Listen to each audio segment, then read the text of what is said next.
El movimiento cristero o cristiada. Como cualquier movimiento social, no obedece a una causa única, sino a un conjunto de acontecimientos que, conjugados con una serie de coyunturas, desembocaron el conflicto armado de proporciones inéditas en los años 1926 a 1929, afectando sobre todo el centro del occidente de México, donde se llevaron a cabo los enfrentamientos armados de mayor intensidad entre las facciones, enfrentadas por motivaciones políticas, ideológicas y religiosas. Para algunos historiadores, la cristiada es la continuación de la Revolución Mexicana.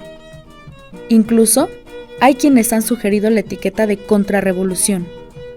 Pero lo único certero es que el factor religioso movilizó a un sector muy numeroso de este país, quienes se sintieron agraviados por una serie de medidas políticas que se vienen arrastrando en este país a lo largo de nuestra historia: la separación Iglesia-Estado.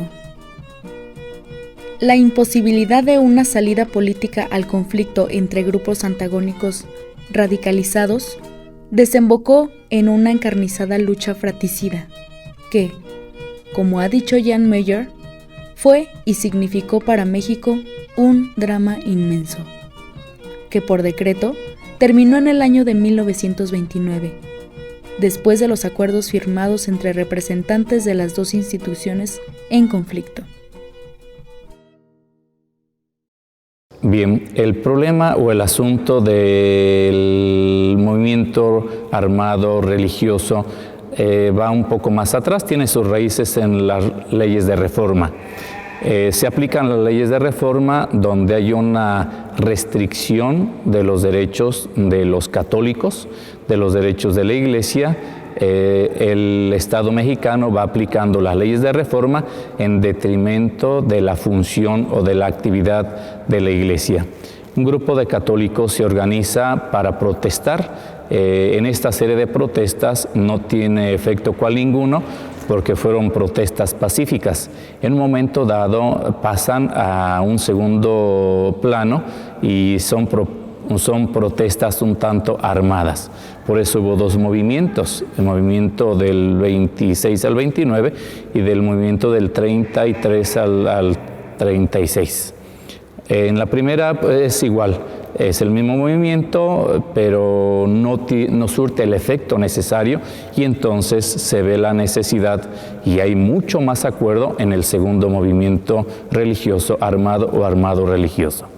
La guerra cristera comenzó en el año de 1926, cuando el pueblo católico se levantó contra el gobierno de Plutarco Elías Calles. Concretamente aquí en Zaguayo, la guerra cristera llegó el 4 de agosto de 1926 y estuvo terminando hasta junio de 1929, cuando se hicieron los famosos acuerdos entre la Iglesia y el gobierno. Siempre ha habido el conflicto entre la Iglesia y Estado, desde 1857 con las leyes de reforma. Se suspendió en un tiempo porque pues entra a la presidencia de la República Porfirio Díaz, deja las cosas tal cual. Entonces viene la Revolución Mexicana y empiezan los conflictos.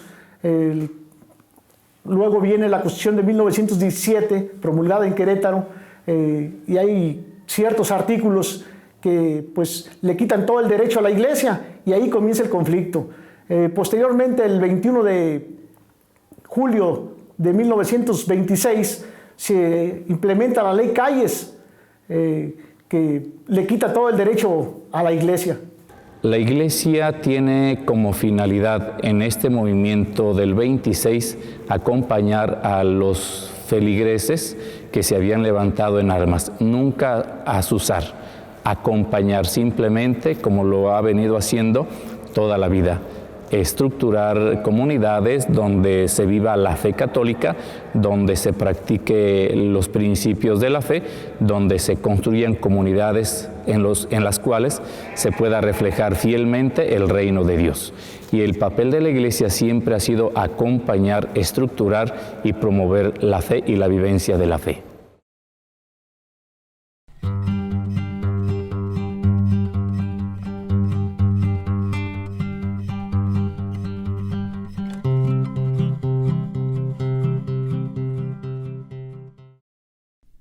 La salida política no fue posible, y los vientos de guerra impregnaron muchas recónditas regiones de este país, que apenas se reponía de las hostilidades generadas por la lucha armada iniciada en 1910.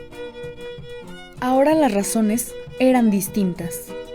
La insurgencia motivada por el cierre de los templos y la suspensión de cultos contagiaron a la comunidad católica sahuayense de intervenir en la defensa de sus creencias a través de la resistencia bélica. Los católicos sahuayenses decidieron participar en lo que para estos días parecía inevitable: defender sus creencias por la vía armada. El informe oficial que envía el entonces presidente municipal de Sahuayo fue contundente, describiendo cómo el municipio se incorpora a la lucha. Se trabó un tiroteo que las fuerzas del gobierno, obrando de manera bastante prudente, tuvieron que esquivar, pues batiéndose en retirada, tomaron la parte alta de la población donde estuvieron también a la expectativa, siempre tiroteándose aisladamente con los sublevados. Hay que hacer notar que las fuerzas obraron en esa forma por la circunstancia de que todas las casas de la población les hacían fuego. En la refriega murieron 5 personas, un individuo de los amotinados en el atrio, 2 pacíficos, un joven vecino y un policía. Aquí hubo un conflicto armado, una rebelión, el 4 de agosto de 1926. El episcopado mexicano había acordado que se suspendiera el culto el 31 de julio de 1926. Entonces resulta que en Sahuayo desobedecieron al episcopado mexicano, porque habían acordado el episcopado mexicano cerrar la iglesia, pero aquí no fue la misma iglesia la que cerró la iglesia, sino que vino el gobierno. La gente de aquí se puso en contra del episcopado mexicano y llegan el 4 de agosto de 1926 a querer cerrar la iglesia. La gente se opone y hubo conflicto. Ahí hubo varios muertos, hubo 3 gentes del ejército muertas. Hubo 7 personas de aquí de Sahuayo que murieron, entre ellos quedó herido el padre Ignacio Sánchez Sánchez, herido de una pierna. El día 5 de agosto de 1926 llega Tranquilino Mendoza Barragán a querer cerrar la parroquia de Santiago Apóstol y entra y le dice a José Sánchez Ramírez, que estaba apostado en la sacristía, le dice: oiga señor, vengo a cerrar la iglesia. Dice: las cosas de Dios solamente Dios. Enfurecido, Tranquilino ya no le tomó más parecer, le disparó y le dio un balazo en el pecho. Entonces, por ahí inmediatamente trasladaron sus restos a las catacumbas del Sagrado Corazón. Ahí se encuentra una lápida que dice: José Sánchez Ramírez murió en defensa de la iglesia el 5 de agosto de 1926. José Sánchez Ramírez fue el presidente de la Liga Defensora de la Libertad Religiosa, siendo una población tan chiquita, con 9,000 habitantes, tenía su presidente de la Liga Defensora de la Libertad Religiosa. Y ahí pues hubo muchos líderes. Él, cuando fue muerto, su hermano inmediatamente se empieza a organizar y llega a ser general, un general reconocido, podríamos decir el segundo o el tercer general más reconocido de la República Mexicana.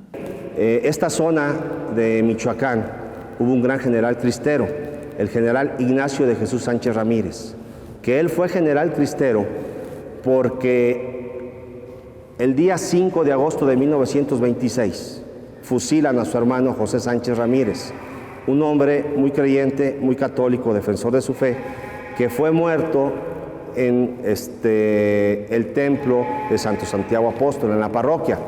Pero un día antes, el 4 de agosto de 1926, empezó la persecución religiosa en Sahuayo, donde Amado Ceja fue el primer héroe cristero por defender su fe, que fue a cerrar las puertas del templo y cayó muerto a manos de los federales. Ese mismo día, 2 señoritas muy creyentes, muy entregadas a Dios, María Regui y Lola Espinosa, y algunas más de las torres de la parroquia de Santiago Apóstol, se defendieron por defender la fe.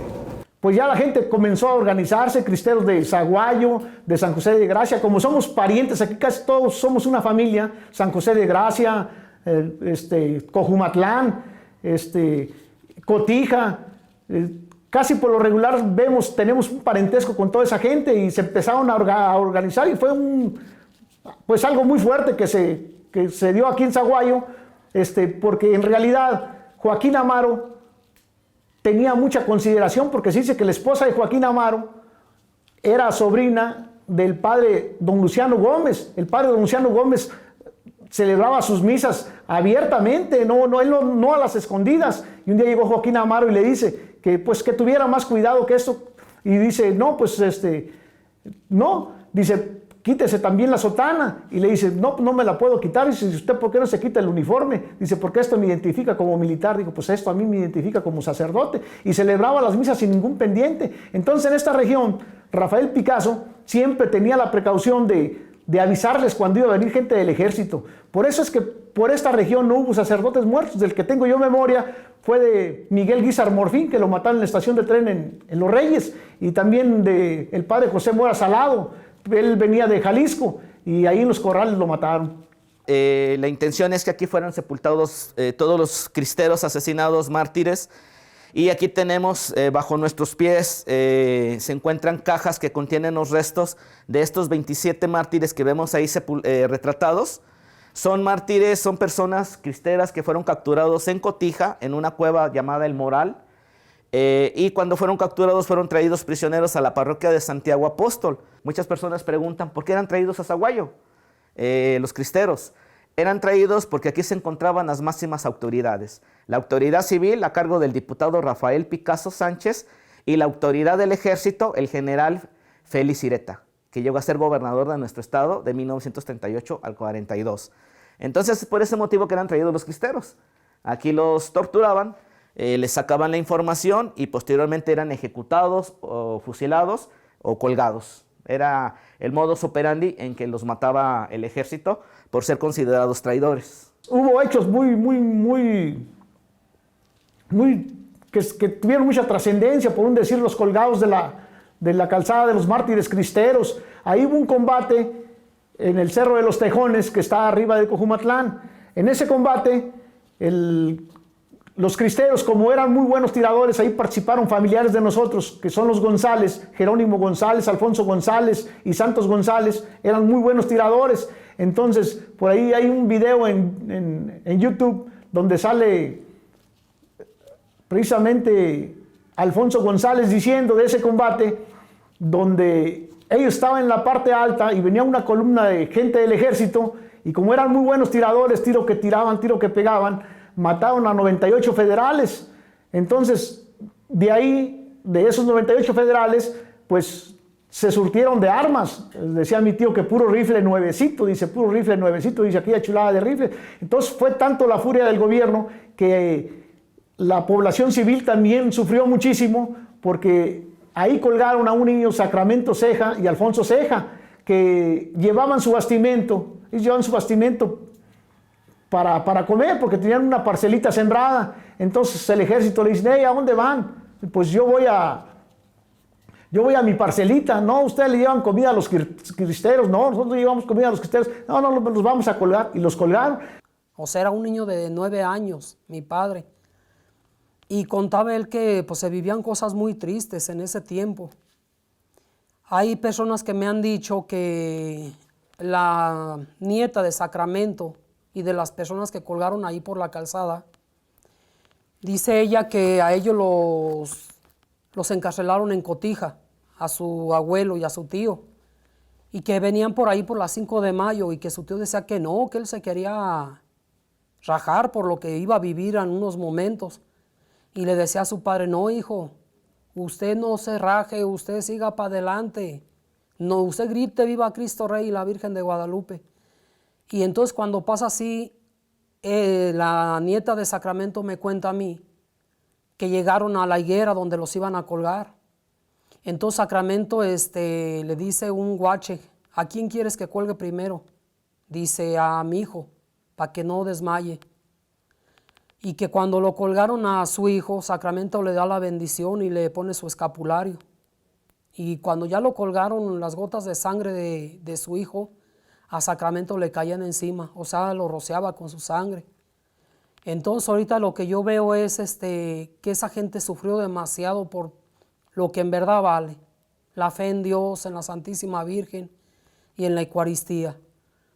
Entonces cuentan que cuando a Sacramento ya lo ahorcaron, su papá de mi amiga Marta estaba al otro lado de un maizal, que ahí sembraban maíz Nilo. Estaba él y su hermanito, y cada vez que veía a su padre él se desmayaba. Y su papá de Marta tenía 12 años y él lo revivía a su hermano. Pero ya cuando en verdad los colgaron, el niño se desmayó el otro y él lo arrastró hasta el rincón entre el maizal para llevárselo a su madre. Y le dijo, ¿sabe qué, madre? Ya ahorcaron a mi padre y a mi hermano. Y su mamá le dice, no importa, hijo, hay que rezar. Entonces el güero que hacía las imágenes ahí enfrente de donde vivía mi padre, él me contó que él tenía como 8 años, creo, y que la sangre que cayó de esos cristeros, él corrió a su casa y cogió unos trapitos y juntó esa sangre coagulada con la tierra.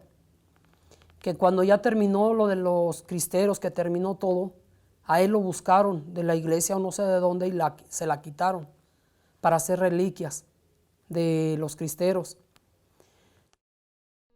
En medio de la lucha armada, surge la figura de un adolescente que, de acuerdo con la tradición oral, se convertiría en el estandarte contemporáneo del martirologio mexicano, José Sánchez del Río, un joven de 14 años que, según fuentes consultadas, murió martirizado a manos de miembros del ejército.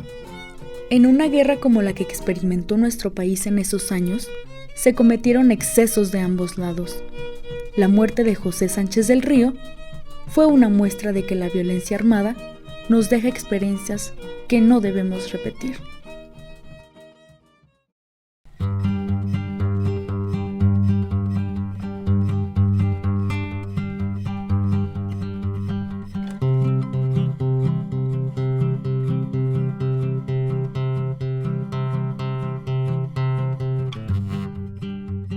José pues era como todos los niños de su época, inquieto, travieso, alegre, asistía a la escuela, al colegio de aquí de la ciudad. Era de una familia que estaba muy bien acomodada, su papá era un gran ganadero y su mamá ama de casa. Daban mucho trabajo, eran muy amables y atentos con las personas. Asistía al catecismo, le gustaba rezar el rosario, tenía una devoción muy grande a San Luis Gonzaga. Pues fue un niño de casa, un niño como todos los que conocemos ahorita en la actualidad. Se dice que jugaba a las canicas, a los trompos, tenía sus amigos ahí por el barrio. Ya a la edad de 13 años, cuando se denota la guerra cristera, sus hermanos más grandes pues se enlistan en las filas del general Ignacio Sánchez Ramírez aquí de Sahuayo. De Joselito mi padre no me platicaba. Pero yo supe de personas que han platicado de José, que José era un niño muy callado, muy noble, o sea, como entregado a lo que él iba a vivir. O sea, su martirio, él iba a ser, pues José ya tenía un camino trazado que nos iba a hacer a nosotros un ejemplo para ver lo que él dio por la fe. Porque él, a lo que cuenta la gente, yo siento que él no tenía miedo, o sea, ni le importaba seguir vivo. Él quería llegar con Dios. Empieza, San Joselito se une, como era muy pequeño, tenía en ese tiempo unos 13 años, no lo admitían, primeramente les pidió permiso a sus padres, no lo dejaban ir por su edad. Entonces ya él insistía, su hermano Miguel ya estaba ya en la lucha, era un poco mayor que él, y entonces el hermano Miguel se regresa al tiempo, pero él dijo, ya pasaron algunos años, dijo, yo también me voy a ir, y él ya no se regresó, él estuvo luchando allá con otros amigos, un amigo que se llamaba, bueno, ahorita no lo recuerdo, se fueron allá a presentarse con el general, y todos sabemos la historia de que estuvo con Gorostieta, el general Gorostieta, y insistió tanto que lo admitieron de abanderado. Y ahí empezó todo el camino de este niño mártir. La noche del 10 de febrero de 1928 después de que José caminó con sus plantas desolladas por lo que es la calle Insurgentes de Sahuayo y por la alameda que daba a este panteón, llega hasta este sitio donde en esas fechas era la orilla de este panteón y lo utilizaron el Ejército Federal como lo que era la fosa común. Aquí venían y sepultaban a cientos de mártires cristeros que fueron fusilados, ya sea en el atrio de la parroquia, en Calzada de los Mártires y otros tantos que fueron aquí sepultados. Entre los que destacan los 27 mártires del 21 de marzo de 1927 en la parroquia de Santiago Apóstol y San José Sánchez del Río. Como les contaba, al llegar a este sitio, José empieza a sufrir el martirio más doloroso, que fue puñaladas con verduguillos en partes no vitales de su cuerpo, es decir, en piernas, brazos y muslos. ¿Esto para qué? Para hacer una muerte un poco más dolorosa y más lenta, ya que si sufría el tiro de gracia, el ahorcamiento y todo eso, pues iba a tener una muerte un poco más rápida. En Cotija estuvo preso y le escribe unas cartas a su mamá y a sus tías, una carta y después a sus tías, unas cartas muy conmovedoras, en donde dice que nunca ha sido más fácil ganarse el cielo. Entonces, él estaba determinado a morir. Dice, yo le decía a su amigo, a su compañero, Lázaro se llamaba, el compañero, el Lazarito, mira, los dolores empiezan en un momentito y se acaba la vida y estamos en el cielo. Eso le decía a él. Querida tía, estoy sentenciado a muerte. Te doy las gracias por todos los favores que me hiciste. A las 8 llega el momento que tanto he deseado. No me encuentro capaz de escribirle a mamá. Tú, si me haces el favor, escríbele a María. Dile a Magdalena que conseguí con el teniente que me permitiera verla por última vez. Y creo que no se negará a venir. Salúdame a todos, y tú recibes siempre y por último el corazón de tu sobrino, que mucho, mucho te quiere y verte desea. Pues sí, fue a raíz de su causa de canonización, porque toda la vida, toda la gente decía, es un santo, es un santo. Cuando a José Sánchez del Río lo torturaron en el mesón El Refugio, le descarnaron las plantas de los pies y la gente recogía la sangre con algodones y lo guardaba. Y desde ese momento la gente decía, este es un santo, este es un santo, este es un santo. Y siempre nosotros crecimos con la idea de que Joselito era un santo y que se iba a llegar el momento. Derivado de la experiencia armada, la comunidad sahuayense conmemora los hechos con una serie de actividades que han permitido preservar y darle sentido a sus prácticas religiosas. A través de la sinergia entre autoridades municipales, religiosas y sobre todo miembros de la comunidad católica. Con ello, se están gestando costumbres que aspiran a abonar las tradiciones religiosas que caracterizan a los sahuayenses.